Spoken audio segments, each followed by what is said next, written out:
Imagine it's 2030.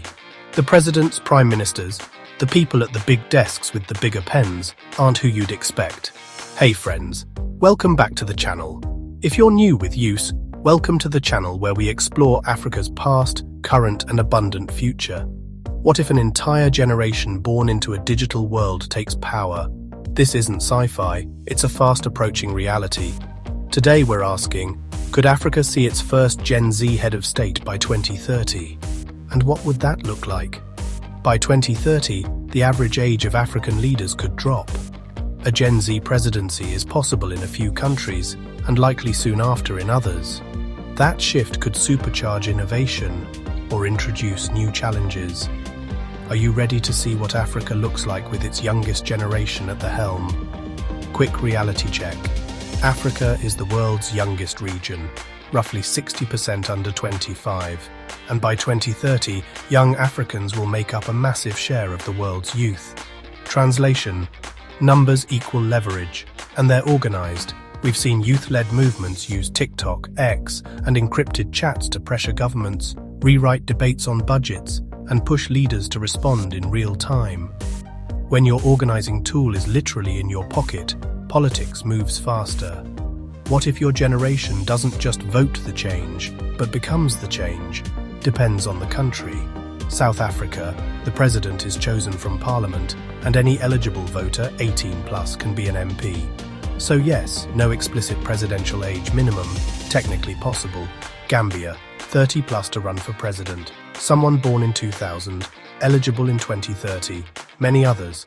The bar is 35, 40 for the top job. Think Nigeria, Kenya 35, Ghana, Tanzania, Zimbabwe 40. That likely pushes a Gen Z president slightly beyond 2030, but opens parliament, mayoralties and cabinets right now. We may see a Gen Z leader first in parliament cabinet, with the presidency following close behind. Even without winning a national election, Gen Z is already at top tables.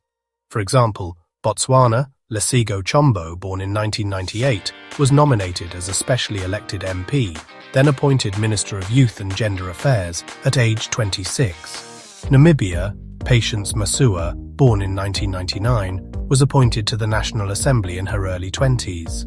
And Emma Theophilus, born in 1996, was appointed Deputy Minister at age 23, later ICT Minister.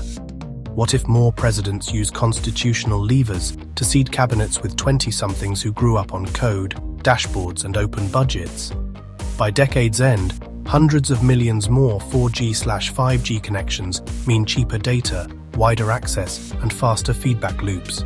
Expect EIDs, mobile tax portals, digital land records, AI chat for government services, and live "where did the money go" dashboards. Youth leaders will likely campaign, govern, and get audited by the public in real time, on platforms they actually use. Now let's explore Africa's current youngest leaders. They're not Gen Z, but they're much younger than the classic 60+ leadership class. Mali, Assimi Goïta, born in 1983, led coups in 2020 and 2021, and eventually became transitional president. He ended the UN mission's presence by late 2023 and shifted security partnerships eastward and within the continent. Burkina Faso, Ibrahim Traoré, born 1988, took power in 2022, ended the French military accord, massively expanded local auxiliaries, VDP, and pushed resource nationalism, including nationalizing key gold assets, increasing the country's reserves. How their style differs from many 60+ leaders. Sovereignty first, fast moves, quick breaks with old security, and donor arrangements, tighter regional alignment with neighbors on their terms. Prioritized eliminating radical extremisms, elections delayed or re-engineered. But the Burkinabe people love the quick improvements of roads and general living. Does it benefit people more? Mixed. The sovereignty message resonates, especially with younger citizens tired of déjà vu, but violence and displacement remain high in parts of the Sahel, which explains why security is prioritized. Key lesson for a future Gen Z presidency: keep the sovereignty energy and reopen civic space, professionalize security auxiliaries, and make resource revenues radically transparent. Let's imagine the following plausible 2030 scenarios. Scenario A. The South Africa shockwave. A young parliamentary power broker rides a reform coalition. With no explicit presidential age minimum, an outsider-ish Gen Z contender becomes a surprise kingmaker, or even a compromise president from within parliament. Scenario B.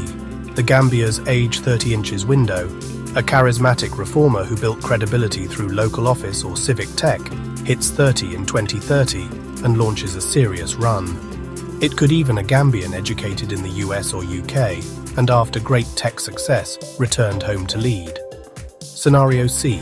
The pipeline play, 2030-2035. Countries with 35-40 thresholds see Gen Z dominate local offices and national legislatures first, then take realistic presidential shots a cycle later. Here's my 5-move forecast such leaders would make. Number 1. Open budgets by default. Clickable dashboards of spending, royalties and procurement. E-skills at scale. Public-private boot camps. AI, cloud, solar, agtech, tied to employer demand, not just diplomas. Number 2. Climate and resilience. Microgrids, fire and flood-resistant building codes, and stimulate increased pay-as-you-go clean energy to cut bills and outages. Number 3. Startup statecraft. Government offers one-stop portals for permits, instant e-payments, and regulatory sandboxes, so entrepreneurs test safely, move quickly, and grow quickly. Number 4. Pan-African digital rail. Cross-country border EID, payments and continent-wide talent visas, because Gen Z already lives borderless online. Number 5. Did you know? Even a 10 to 15% cut in bureaucratic delays can unlock billions in private investment. Red tape is expensive. Speed is a stimulus. Capitalize on organized and intentional speed. No one person dominates the 2025 to 2026 landscape yet, but the pipeline is real.